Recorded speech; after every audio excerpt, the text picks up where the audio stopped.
இலங்கையில் இடம்பெற்றிருக்கக்கூடிய 550 கோடி ரூபாய் பெறுமதியான மிகப்பெரிய ஊழல் மோசடி ஒன்று வெளியில வந்திருக்குது. இதன் பின்னணியில் முன்னாள் ஜனாதிபதி கோட்டாபாய ராஜபக்ச சிக்கியிருக்கிறார். அதே போல டெர்மினேட்டர் என்று சொல்லி அழைக்கப்படுகிற இஸ்ரேலை சேர்ந்த சர்வதேச போர் குற்றவாளி ஒருவர் இலங்கைக்குள்ள ஊடுருவிருக்கிறதாகவும் இது சார்ந்து அனைத்து நாட்டு மக்களுக்கும் அரச தரப்பால மிக முக்கியமான எச்சரிக்கை ஒன்று வெளியாக இருக்குது. அது மட்டுமல்லாம ஜனாதிபதி அனுரகுமார் திசாநாயக்கவுடைய தரப்பால இந்த வாகன இறக்குமதிக்கு அனுமதிகள் வழங்கப்பட்டிருந்தாலும் இது சார்ந்து இதுவரைக்குமே நடைமுறையில் இல்லாத 4 புதிய சட்டங்கள் அறிமுகமாக இருக்குதாக இலங்கை அரசியல் பரப்பில் இப்ப என்ன நடந்து கொண்டிருக்குது, அம்பலமாக இருக்கக்கூடிய அந்த புதிய மோசடி என்ன, அதே போல ஒட்டுமொத்த இலங்கை சார்ந்தும் நடைமுறையாக இருக்கக்கூடிய அந்த 4 புதிய சட்டங்கள் என்னன்றதை பற்றி தான் இந்த காணொலியில விளக்கமா பார்க்க போறோம். அதுக்கு முதல் இப்பதான் நீங்க சேனலுக்கு புதுசா வந்திருக்கீங்கன்னு சொன்னா சேனலை சப்ஸ்கிரைப் செஞ்சு நினைஞ்சு கொள்ளுங்க. அப்பதான் இது தொடர்பில் நாங்கள் போடக்கூடிய சகல காணொலிகளையும் நீங்க பார்க்கக்கூடியது போல இருக்கும். என்ன விடயம் என்று சொன்னா கிட்டத்தட்ட 5 வருடங்களுக்கு மேல நிறுத்தி வைக்கப்பட்டிருந்த இந்த வாகன இறக்குமதிக்கு ஜனாதிபதி அனுரகுமார திசாநாயக்காவால நேற்றைக்கு முன்தினம் அனுமதி வழங்கப்பட்டிருக்கு. அதாவது நேற்று 18ஆம் தேதியில இருந்து சுற்றுலாத்துறை சார்ந்த அதே போல அரசு நிறுவனங்களுக்கு பயன்படக்கூடிய வாகனங்களுக்கான இறக்குமதிக்கு அனுமதிகள் வழங்கப்பட்டது. அதே போல எதிர்வருகிற 2025ஆம் ஆண்டு பிப்ரவரி 1ஆம் தேதியில இருந்து அனைத்து வாகன இறக்குமதிக்கும் அதாவது உந்துருளிகள் மகுழுந்துகள் என்று சொல்லி சகல வாகனங்களுக்குமான இறக்குமதிகளுக்கான அனுமதிகள் வழங்கப்பட்டிருக்குது. இருந்தாலும் இதன் பின்னணியில கடுமையான 4 புதிய சட்டங்கள் வழங்கப்பட்டிருக்குது. ஏனென்று சொன்னா இப்ப நாங்கள் சகலத்துக்குமே இறக்குமதிக்கான அனுமதிகள் வழங்கி இருக்கிறோம். ஆனா இந்த இறக்குமதிகள் எல்லாமே ஒரு எல்லையை மீறி போகும்போது இது அரசாங்கத்தையே பாதிக்கக்கூடியதாக இருக்குமாக இதுல கொஞ்சம் கட்டுப்பாடுகள் தேவை என்று சொல்லி 4 புதிய சட்டங்கள் நடைமுறையாக இருக்குது.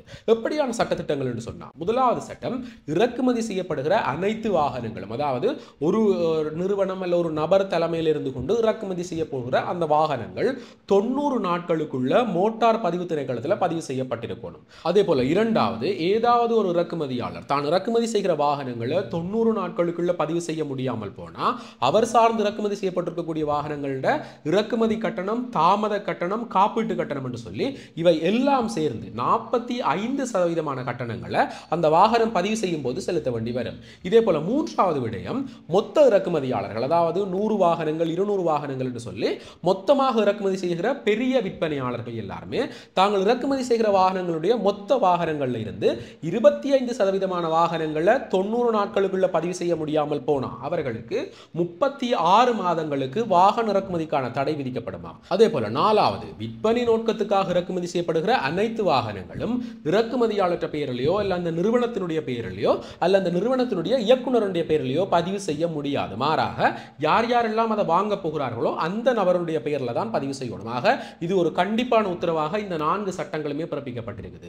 ஏன் இப்படியான சட்டங்கள் என்று சொன்னா நீங்கள் எந்த விதமான கட்டுப்பாடுகளுமே இல்லாம வாகன இறக்குமதிக்கு அனுமதிகள் வழங்கினா நாட்டில் இறக்குமதி செய்யப்படுகிற வாகனங்களுடைய எண்ணிக்கை மிக அதிகமாக இருக்கும். இதால மிகப்பெரிய நிதி பிரச்சனை வர வாய்ப்பு இருக்கு என்று சொல்லிதான் இப்படி இறக்குமதி செய்யப்படுகிற வாகனங்கள் எல்லாமே 90 நாட்களுக்குள்ள பதிவு செய்யப்படணும் என்று சொன்னா அந்த வாகனங்கள் எல்லாமே 90 நாட்களுக்குள்ள விற்பனை செய்யணும் என்றதான் கருதாக அந்த வாகனங்கள் விற்பனை செய்யப்பட்ட அதால பணங்கள் பெறப்பட்டிருக்கும். ஆக இந்த வாகனங்களை பதுக்கி வைக்கிறதோ இல்ல தேவையில்லாம வாகனங்கள் இறக்குமதி செய்து காட்சி பொருளாக வச்சிருக்கிறதோ குறையும் என்று சொல்றதால தான் இப்படியான 4 புதிய சட்டங்களுமே அறிமுகப்படுத்திருக்கு. அதே போல இன்னும் ஒரு மிக பிரதான விடயம் என்று சொன்னா 2022ஆம் ஆண்டு முன்னாள் ஜனாதிபதி கோட்டாபாய ராஜபக்சனுடைய காலத்தில் இடம்பெற்றிருக்கக்கூடிய மிகப்பெரிய மருத்துவ மோசடி கிட்டத்தட்ட 550 கோடி ரூபாய் பெறுமதியான மருத்துவ ஊழல் ஒன்று இடம்பெற்றிருக்கிறதாக சுகாதார அமைச்சர் நலிந்த ஜாயதிச ஒரு முக்கியமான கருத்தை வெளியிட்டிருக்கார். இதற்கு பின்னணியில பெரிய ஒரு விடயமே இடம்பெற்றிருக்குது. என்ன நடந்திருக்குது என்று சொன்னா NMRA என்று சொல்லப்படுகிற தேசிய மருந்துகள் ஒழுங்குமுறை ஆணையத்தில் பதிவு செய்யப்படாத ஒரு நிறுவனத்திட்ட இருந்து ரெபிட் ஆன்டிஜன் சோதனை கருவிகளை வாங்குவதற்காக மிகப்பெரிய ஒரு தொகை செலவு செய்யப்பட்டிருக்கு. அதாவது 2.2 பில்லியன் ரூபாய்கள் செலவு செய்யப்பட்டிருக்கிறார். அதே போல இந்த சோதனை கருவிகள் அதே போல கோவிட் காலத்தில் இடம்பெற்றிருக்கக்கூடிய இந்த தடுப்பூசிகள் அவற்றை பரிசோதனை செய்வதற்கான இந்த ஆன்டிஜன் சோதனை கருவிகளை வாங்குவதற்காக 3.2 பில்லியன் ரூபாய்கள் செலவிடப்பட்டிருக்கிறது. உண்மையிலே இவை எதுவுமே இந்த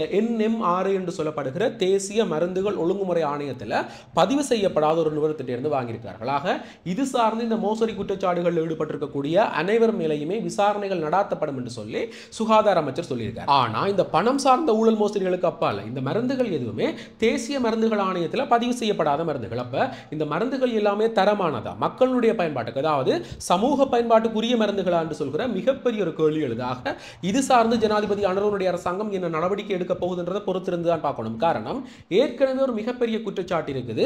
தரமற்ற மருந்துகள் அதாவது நோய் எதிர்ப்பு சக்தி குறைந்த மருந்துகள் இறக்குமதி செய்யப்பட்டதாக குற்றப்புலனாய்வு திணைக்களத்தில் கொஞ்சம் அமைச்சர்கள் மேல ஒரு குற்றச்சாட்டு வைக்கப்பட்டது. அமைக்கப்பட்டு அந்த விசாரணைகள் இடம்பெற்றுக் கொண்டு வருது. அதனுடைய வரிசையில் இந்த வழக்கும் தொடர்க்கப்படுமா இல்லை இது சார்ந்து என்ன நடவடிக்கைகள் எடுக்க போகுதுன்றதை பொறுத்திருந்து தான் பார்க்கணும். கௌரவ உறுப்பினர்கள் இந்த விதத்தில் தெளிவுபடுத்தலை மேற்கொள்ள வேண்டும் இருக்கின்றது.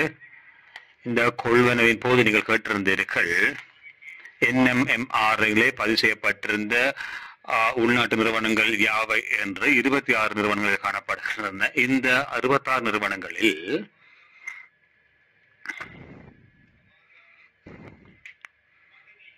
8 நிறுவனங்களில் இந்த 7 நிறுவனங்களில் PCR ஆன்டிஜன் என்பது கொள்வன் செய்யப்பட்டிருக்கின்றன. ஜோர்ஜ் ஸ்டுவர்ட்டிலே ரேபிட் ஆன்டிஜன் வழங்கப்பட்டிருக்கின்றது, PCR வழங்கப்பட்டிருக்கின்றது. ஆனால் இந்த ரேபிட் ஆன்டிஜன் வழங்குகின்ற போது 2 மில்லியன் அளவில் வழங்கிய 2200 மில்லியன் ரூபாய்கள் அதுக்காக செலவழிக்கப்பட்ட திவசா பாமா என்ற நிறுவனம் NMRலே பதிவு செய்யப்படும் நிறுவனமாக இருந்திருக்கவில்லை. அவர்கள் பதிவுக்காக கோரி இருக்கின்றார்கள் 2021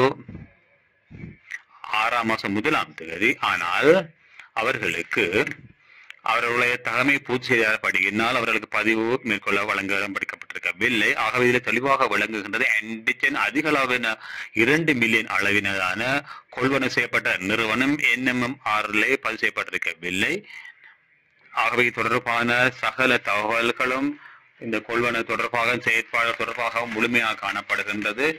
அமைச்சரவை மட்டத்தில் தொடர்பாக நாங்கள் விசாரணைகளை முன்னெடுக்கவிருக்கின்றோம். கௌரவ உறுப்பினர்களே, அப்படி இருக்கும்போது இன்றைக்கு வெளியாக இருக்கக்கூடிய ஒரு பேரதிர்ச்சியான செய்தி தான் இந்த இஸ்ரேலிய பிரஜையினுடைய ஊடுருவல். அதாவது சர்வதேச போர்க்குற்றவாளியாக இருக்கக்கூடிய டெர்மினேட்டர் என்று சொல்லி அழைக்கப்படுகிற கெல் ரென்புக் என்ற நபர் இலங்கைக்குள்ள ஊடுருவிக்கிறதாக பெல்ஜியத்தை சேர்ந்திருக்கக்கூடிய ஒரு அமைப்பு தகவல் வழங்கியிருக்கு. உண்மையிலேயே மிகப்பெரிய விடயமாக பார்க்கப்படுது. ஏன்னு சொன்னா இவருக்கு சர்வதேச பிடியாணை விதிக்கப்பட்டிருக்குது, சிவப்பு எச்சரிக்கை விடுக்கப்பட்டிருக்குது, சர்வதேச போர்க்குற்றவாளியாக அறியப்படுகிறாராக.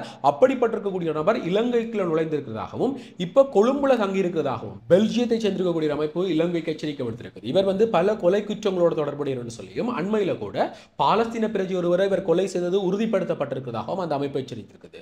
இது தொடர்பில் இலங்கையினுடைய போலீஸ் ஊடக பேச்சாளர் சிரேஷ்ட போலீஸ் அத்தியட்சகர் புத்திக மனுதுங்கவிடம் கேட்டபோது இது சார்ந்த எந்த குற்றச்சாட்டுமே வெளிவிவகார அமைச்சிலிருந்து எங்களுக்கு கிடைக்கப்பெறவில்லை என்று சொல்லியும் ஏதாவது அறிவுறுத்தல்கள் கிடைக்கப்பெற்றால் அது சார்ந்த நடவடிக்கைகளை நாங்கள் எடுக்கிறதுக்கு தயாராக இருக்கிறோம் என்று சொல்லியிருக்கிறார். ஆனா இதுவற்ற புகைப்படங்கள் பகிரப்பட்டிருக்கிறதால இவர் இந்த நபர் தொடர்பில் அனைத்து நாட்டு மக்களும் எச்சரிக்கையா இருங்க சொல்லியும் இவர் சார்ந்த தகவல்கள் ஏதாவது கிடைக்கப்பட்டா அருகில் இருக்கக்கூடிய காவல்துறை நிலையத்தில் நீங்கள் புகார் அளிக்கலாம் என்று சொல்லியும் சொல்லப்பட்டிருக்கிறது. என்னதான் இருந்தாலும் இந்த நபர் தொடர்பில் மிக மிக அவதானமாக இருங்க. என்னன்னு சொன்னா சாதாரண குற்றவாளி கிடையாது, போர் குற்றவாளி என்று சொல்லி அறிவிக்கப்பட்டிருக்கிறாங்க.